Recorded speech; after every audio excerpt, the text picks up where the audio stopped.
नमस्कार। एक और टिप्पणी के साथ मैं अतुल चौरसिया। इस बार की टिप्पणी थोड़ा अलग है। इस बार हम किसी खबरिया चैनल या किसी एंकरा से शुरुआत नहीं करेंगे। इस बार हम बात करेंगे उस अखबार की जो करोड़ों में बिकता है। इस वाक्य से दो अर्थ निकलते हैं। पहला तो ये कि अगर आपकी जेब में करोड़ों हैं तो ये अखबार बिक सकता है। दूसरा अर्थ ये कि अखबार की प्रतियां करोड़ों में बिकती हैं। दोनों ही बातें सही हैं। अब सवाल उठता है कि करोड़ों रुपए किसकी जेब में हैं? जवाब है सरकार की जेब में है, इसीलिए यह सरकार के हाथों बिका हुआ है। हम बात कर रहे हैं दैनिक जागरण की। यह टिप्पणी जागरण विशेष है। लंबे समय से जुटाए गए कुछ आंकड़े हम आपके सामने रखेंगे ताकि इस अखबार की बेईमानियों को आप अच्छी तरह से समझें और इसका इस्तेमाल रद्दी पोछा जैसे कामों के लिए करें, खबर के लिए तो कतई ना करें। यही माकूल वक्त है जब दैनिक जागरण खुद को संघ और भाजपा का मुखपत्र घोषित कर दे। एक न एक दिन ऐसा होना ही है, तो क्यों न यह पुण्य काम हम और आप आज ही कर लें। बीते 2-3 महीनों के दौरान जागरण में छपी खबरों के रूप में छपे विज्ञापन की हमने बारीक पड़ताल की है। यकीन मानिए, दैनिक जागरण जो गड़बड़ियां पत्रकारिता और समाचारों की आड़ लेकर कर रहा है वह आपराधिक है। इस तरह के अपराध के लिए उसका RNI लाइसेंस रद्द हो जाना चाहिए। उसके खिलाफ कानूनी कार्रवाई तक होनी चाहिए। दैनिक जागरण पत्रकारिता के नाम पर आए दिन जो धूल झोंक रहा है उसे एक एक कर हम आपके सामने रखेंगे। धैर्य से सुनिए। बेईमानी नंबर 1। किसानों के आंदोलन के खिलाफ जागरण शुरुआत से ही अभियान चला रहा है। जैसे 5 सितंबर को मुजफ्फरनगर में किसानों की सबसे बड़ी सभा हुई। 5 लाख से ज्यादा लोग जुटे। जागरण ने इस खबर को चौथे पन्ने पर 2 कॉलम में निपटा दिया और सरकार की तारीफ में पूरा पन्ना भर दिया। किसान विरोध कार्यक्रम के तहत जागरण नियमित अंतराल पर उत्तर प्रदेश सरकार का विज्ञापन छापता है।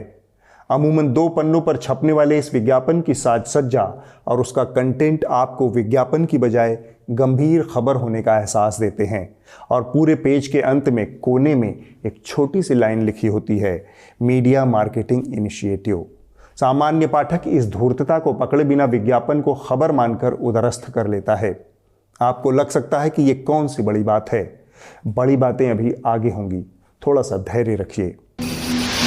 अब हम आते हैं जागरण की बेईमानी नंबर 2 पर। विज्ञापन के पन्ने पर खबरों की शक्ल में योगी सरकार की तारीफ में जो कंटेंट छपता है उसकी सच्चाई जानकर आप औंधे मुंह गिर पड़ेंगे। जिन खबरों को जागरण विज्ञापन के पन्ने पर यह सोचकर छापता है कि जनता उस पर आंख मूंद कर भरोसा करेगी, वह दरअसल आपका भरोसा तोड़ देंगी। ज्यादातर खबरें 2 महीने 6 महीने पहले जागरण या फिर कहीं और छप चुकी होती हैं। उन्हें ही अक्षरशः फिर से छापा जाता है और बदले में सरकार से विज्ञापन का पैसा वसूला जाता है और पाठकों को यह दिखाया जाता है कि वो दरअसल खबर हैं, न कि विज्ञापन। ये जागरण की 2 तरफा बेईमानी है। जैसे 10 सितंबर को जागरण में 2 पन्नों पर उत्तर प्रदेश सरकार का एक विज्ञापन छपा, लेकिन कलेवर ऐसा कि जनता को लगे कि वह खबरों का पन्ना है।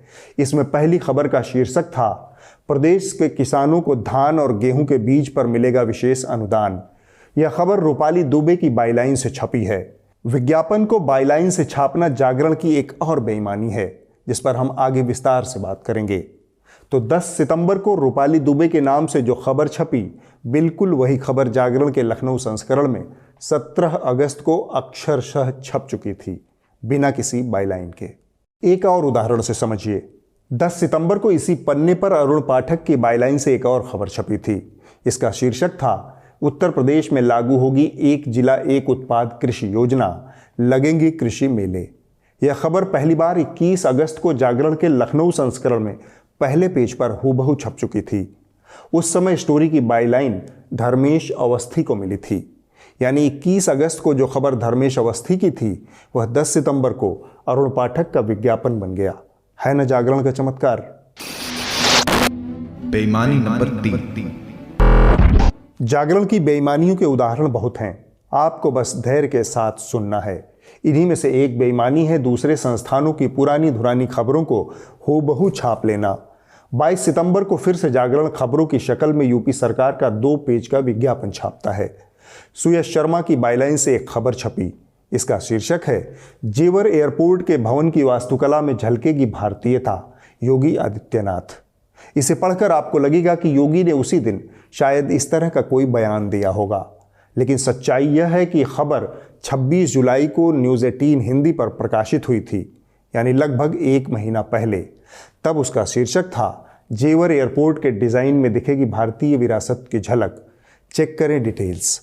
जागरण ने वहां से इसे उड़ा दिया और अपने यहाँ विज्ञापन बनाकर छाप लिया।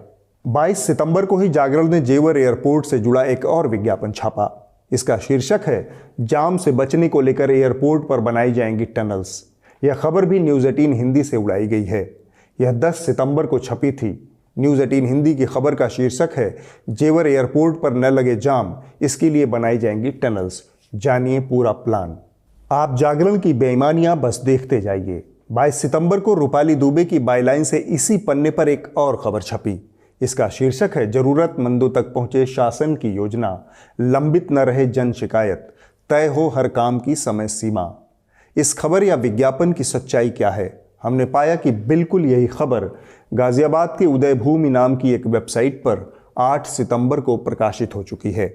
लेखिका रूपाली दुबे ने चालाकी से बस अपनी खबर से दिन का जिक्र हटा दिया है, बाकी सब शब्दशः कॉपी पेस्ट कर दिया। जागरण के विज्ञापन में गाजियाबाद के विकास से जुड़ी एक और खबर प्रकाशित हुई। इसका शीर्षक था, गाजियाबाद जिले के निवाड़ी और पतला पंचायत में बहेगी विकास की गंगा। यह खबर भी सीधे सीधे उदय भूमि से उठाई गई है। शीर्षक में थोड़ा सा हेर फेर करके अंदर पूरा कॉपी पेस्ट है। उदय भूमि पर यह खबर 1 सितंबर को प्रकाशित हुई थी। अब हम आते हैं जागरण की बेईमानी नंबर 4। जागरण ने इस मामले में भी हद कर दिया है। वह विज्ञापन को भी बायलाइन के साथ छाप रहा है। पाठकों को मूर्ख बनाने के लिए, विज्ञापन को खबरों की शक्ल देने के लिए ये सब किया जा रहा है। पत्रकारिता में इससे पहले इतनी सारी धूर्तताएं एक साथ शायद ही देखी सुनी होंगी। हमने पाया कि जागरण योगी सरकार के विज्ञापन में प्रमुखता से देवेंद्र सिंह, रूपाली दुबे और सुयश शर्मा की बायलाइन को छाप रहा था। हमने पता लगाने की कोशिश की कि ये कौन लोग हैं। क्या ये पत्रकार या रिपोर्टर हैं? कौन है जो एक ही खबर को बार बार लिख रहा है, दूसरों की वेबसाइट से खबरें उठाकर विज्ञापन के रूप में छाप रहा है, गलत सूचनाएं दे रहा है, सरकार का गुणगान कर रहा है? हमने पाया कि ये लोग रिपोर्टर नहीं, बल्कि लखनऊ में दैनिक जागरण की मार्केटिंग टीम के सदस्य हैं। जागरण से जुड़े सूत्रों ने हमें बताया कि देवेंद्र सिंह, रूपाली दुबे और सुयश शर्मा जागरण की मार्केटिंग विभाग के सदस्य हैं। बायलाइन तो बस विज्ञापन को वैधता देने के लिए दी जाती है। जिस भरोसे से पाठकों ने जागरण को इस मुकाम पर पहुंचाया था, उस भरोसे को जागरण हर दिन नीलाम कर रहा है। खबरों के नाम पर विज्ञापन छाप रहा है, जनता की बजाय सरकार के साथ खड़ा है, मोटा पैसा बना रहा है। यह पैसा जनता का है, जैसे सरकारों से एक अनैतिक गठजोड़ करके ऐंठा जा रहा है। तो इसका इलाज क्या है? आप हमेशा शिकायत करते हैं कि मीडिया आपकी बात नहीं करता, सिर्फ सरकार की बात करता है। जागरण की ये बेईमानियां इसका जीता जागता सबूत हैं। इसका इलाज बहुत आसान है। इसका इलाज है, आप मीडिया में निवेश करें, तभी सरकार और जागरण का ये अनैतिक गठजोड़ खत्म होगा। इसका इलाज है सब्सक्रिप्शन। न्यूज़ लॉन्ड्री को सब्सक्राइब करके आप जागरण की धूर्तताओं से बच सकते हैं, पत्रकारिता को भी बचा सकते हैं और गर्व से कह सकते हैं, मेरे खर्च पर आज़ाद हैं खबरें। जागरण की बेईमानियों के बाद अब एक अलग किस्म की बेईमानी की बात करते हैं। आप सब ने महसूस किया होगा कि बीते हफ्ते हमारा YouTube चैनल डीएक्टिवेट हो गया। दरअसल आज तक वालों को हमसे मोहब्बत हो गई, उनसे हमारा पुराना याराना है। हमारी सहयोगी मनीषा पांडे के शो न्यूसेंस और खाकसार की टिप्पणी में आए दिन मिल रही तारीफों को आज तक वाले पचा नहीं पाए, सो उन्होंने YouTube से शिकायत कर दी। शिकायत भी क्या, कॉपीराइट स्ट्राइक मार दिया। कॉपीराइट क्या है? कॉपीराइट का उल्लंघन तब होता है जब कोई किसी की बौद्धिक संपदा को अपना बताकर बेचे। यहाँ ऐसा कुछ है ही नहीं। हमने आज तक के सारे विजुअल बतौर तथ्य इस्तेमाल किया है और उसका क्रेडिट भी उन्हें ही दिया है। हमारा YouTube चैनल मोनेटाइज भी नहीं है, यानी हम इसका कॉमर्शियल इस्तेमाल भी नहीं कर रहे। फर्ज कीजिए कि आज तक ने एक बलात्कार पीड़िता की स्टोरी चलाई, उसमें पीड़िता, उसके परिजनों, उसके घर परिवार वालों की बाइट दिखाई गई। बाद में वह परिवार दावा कर दे कि यह तो उसका वीडियो है, आज तक उसका कॉमर्शियल इस्तेमाल नहीं कर सकता, तो ऐसे में पत्रकारिता तो नहीं हो पाएगी। बिल्कुल वही काम आज तक कर रहा है। ये चाहते हैं कि ये जिसके ऊपर चाहे उंगली उठाएं, तथ्यों की दही बनाएं, उसको जैसे चाहें पेश करें, दिन को रात बताएं, लेकिन इनसे कोई सवाल ना पूछा जाए। अव्वल तो यह कॉपीराइट का उल्लंघन नहीं है। अगर आज तक इसके बावजूद ऐसा करता है तो हम उन तमाम यूट्यूबर से कहना चाहते हैं कि आप हमारा वीडियो बिना संकोच डाउनलोड करें, न्यूज़ लॉन्ड्री को क्रेडिट देकर यूट्यूब और अन्य सोशल मीडिया चैनल्स पर उन्हें अपलोड करें। फिर देखते हैं आज तक कितनों को कॉपीराइट स्ट्राइक करवाता है। बीते हफ्ते उत्तर प्रदेश के गोरखपुर जिले से एक दिल दहला देने वाली खबर आई।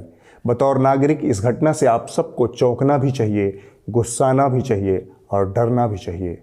गोरखपुर घूमने गए कानपुर के एक कारोबारी मनीष गुप्ता को पुलिस वालों ने पीट पीट कर मार दिया। आधी रात को नशे में धुत पुलिस वाले चेकिंग के बहाने उनके होटल के कमरे में घुस गए और फिर उनके साथ जानलेवा मारपीट की। कानपुर के कारोबारी मनीष गुप्ता की गोरखपुर के एक होटल में संदिग्ध मौत हो गई। इस मामले में 6 पुलिसकर्मियों के खिलाफ हत्या का मुकदमा दर्ज किया गया है। कानपुर के बर्रा क्षेत्र के रहने वाले कारोबारी मनीष गुप्ता अपने 2 दोस्तों के साथ 27 सितंबर को गोरखपुर पहुंचे थे और वहां एक होटल में रुके थे। आरोप है कि गोरखपुर पुलिस की एक टीम रात में करीब 12 बजे नियमित जांच के लिए होटल पहुंची और वहां ठहरे मनीष गुप्ता के साथ कथित तौर पर मारपीट की, जिससे उनकी मौत हो गई। इस घटना के बाद पुलिस वालों ने जो किया वह और भी शर्मनाक है। जिले के एसएसपी ने बयान दिया कि मनीष की मौत होटल के कमरे से नीचे गिरने की वजह से हुई है। बाद में पुलिसिया कहानी की पोल खुली, तब आरोपी पुलिस वालों को सस्पेंड किया गया, उनके खिलाफ केस दर्ज हुआ। लेकिन इस लेकिन पर थोड़ा तवज्जो दीजिए। जिन आरोपी पुलिस वालों पर केस दर्ज हुआ था उनकी गिरफ्तारी 1 हफ्ते बाद भी नहीं की गई।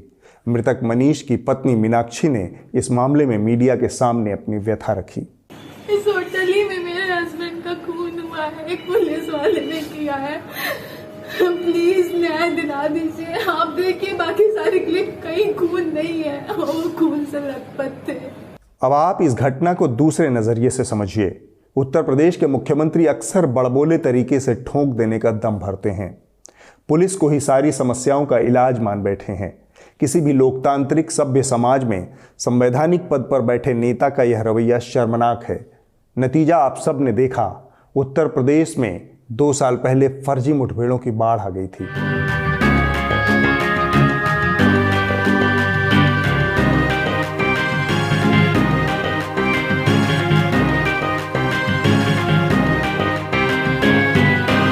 बाद में जब कोर्ट कचहरी का हल्ला हुआ, मीडिया में बदनामी हुई, तब उत्तर प्रदेश पुलिस ने रणनीति बदल दी। अब वो ऑपरेशन लंगड़ा चला रही है। अब वो फर्जी मुठभेड़ों में कथित आरोपियों को जान से नहीं मार रही, उनके पैर में गोली मार देती है, जीवन भर के लिए अपाहिज बना देती है। ऑपरेशन लंगड़ा।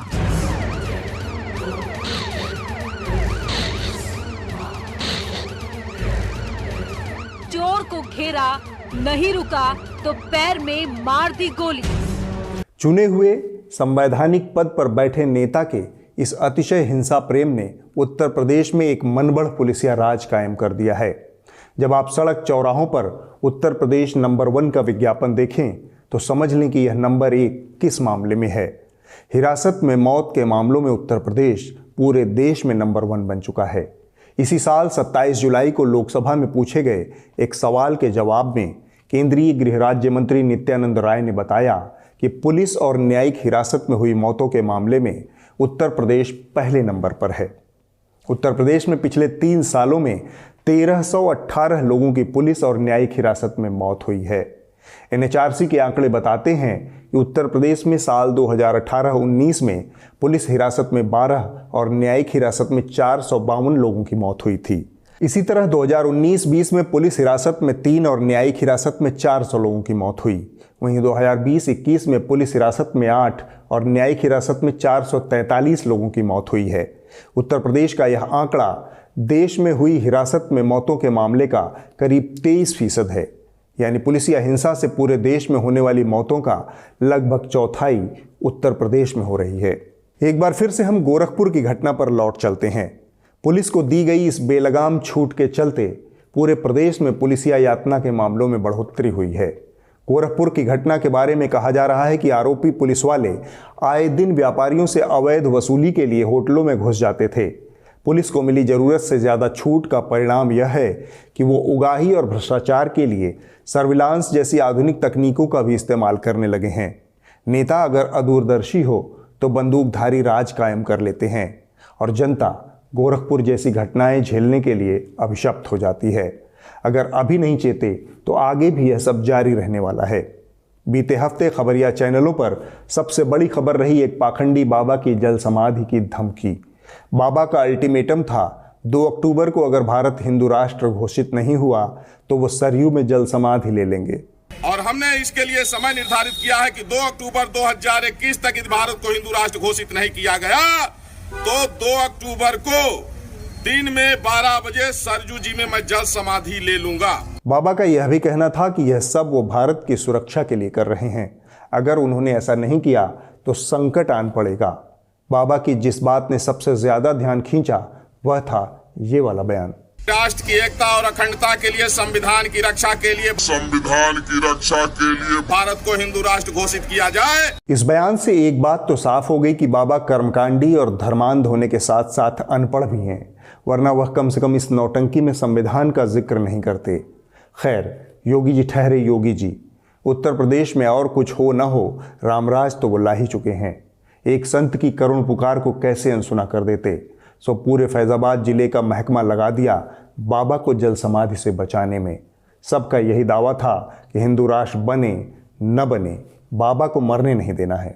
हमारी रणनीति ये है कि जब हमको ये नज़रबंद से मुक्त करेंगे तो हमारे लिए तभी 12 बजेगा और मैं उसी समय सरयू जी में जल समाधि लूंगा, क्योंकि अभी तो हमको ये लोग जबरदस्ती रोक लिए, नज़रबंद कर दिए। अंदर कक्ष में भी जो है पुलिस, बाहर भी पुलिस, तो एक आदमी के पीछे जब हजारों लोग लग जाएंगे तो आदमी क्या करे, मजबूरी है हमारी।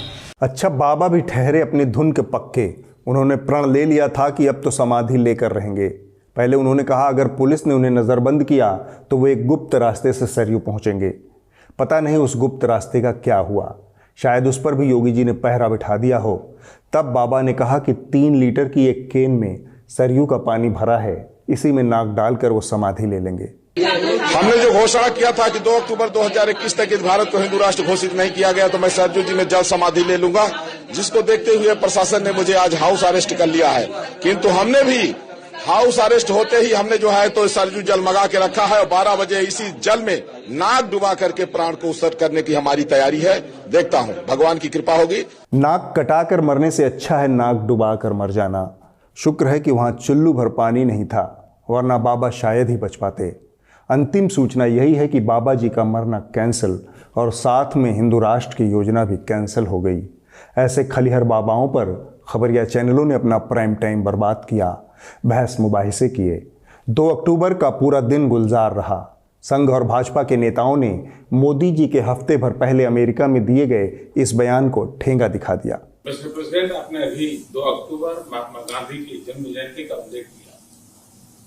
महात्मा गांधी ट्रस्टीशिप की बात करते थे। ये दशक उस ट्रस्टीशिप के लिए भी बहुत महत्वपूर्ण है। संघ और भाजपा के लोगों ने 2 अक्टूबर को पूरा दिन गांधी जी को नीचा दिखाने के उपक्रम किए। संघ समर्पितों ने पूरे दिन पूरी निष्ठा के साथ गांधी के हत्यारे का जिंदाबाद ट्रेंड किया। उसके चेलों की यह उम्मीद और मजबूत हुई कि जल्द ही वो दिन आने वाला है जब दुनिया गांधी और 2 अक्टूबर को भूल जाएगी। दुनिया के 150 देशों में 10वीं फेल गोडसे की मूर्तियां लगेंगी। यूनिवर्सिटीज़ में बच्चे उसकी पढ़ाई करेंगे। गोडसे मारकाट कला केंद्र और प्रतिष्ठान दुनिया भर में खुलेंगे। उन प्रतिष्ठानों में गोली मारने की विभिन्न कलाओं पर छात्र शोध करेंगे। यह सब 2 अक्टूबर को हुआ। अब वक्त है इस हफ्ते की रिपोर्ट का। जो कही जा रही थी बातें कि अंदर में भी सोशल डिस्टेंसिंग का ख्याल रखा जाएगा। ट्रेनें तो खुल दी हैं, लेकिन कैसे स्टेशन पर thousands of the migrants workers in different groups walking। इस हफ्ते की रिपोर्ट एनडीटीवी इंडिया से है। प्राइम टाइम पर आई इस रिपोर्ट में बिहार के छपरा जिले में स्थित जयप्रकाश नारायण यूनिवर्सिटी की बदहाली की तस्वीर दिखाई गई है। खुद बर्कले यूनिवर्सिटी से पढ़े जेपी अपने नाम पर बनी इस यूनिवर्सिटी को अगर देख लेते तो शर्म के कारण इस यूनिवर्सिटी से जुड़ा अपना नाम वापस ले लेते, लेकिन जेपी के चेलों को इससे कोई फर्क नहीं पड़ता। जेपी के चेले बिहार में सरकार चला रहे हैं, लेकिन जेपी के कद और गरिमा के मुताबिक एक यूनिवर्सिटी भी उनके सम्मान में नहीं दे सके। यह चमकती हुई जयप्रकाश नारायण यूनिवर्सिटी कहलाती है। इसकी दीवारें बता रही हैं कि जेपी के नाम पर राजनीति तभी होती है जब उनके नाम पर ठगी करनी होती है। हाल ही में इस महान यूनिवर्सिटी का जिक्र किसी विवाद के संदर्भ में आया, लेकिन इसकी दीवारों पर छाई काई बता रही है कि हकीकत क्या है। यूनिवर्सिटी को बाहर से देखिए, गेट तो इस तरह बनाया गया है जैसे भीतर जाने पर ऑक्सफोर्ड यूनिवर्सिटी दिखाई देगी। गेट के बाहर की सड़क आप देख ही रहे हैं, शुक्र है नहीं बनी है, वरना मंत्री जी भी इस पर टोल लगा देते। यह कम से कम फ्री तो है। अब आप क्लासरूम में आइए, युवाओं को क्रांति के लिए ललकारने वाले जेपी के नाम पर युवाओं को बर्बाद करने की पाठशाला देखिए। अगले हफ्ते होगी एक और टिप्पणी। नमस्कार।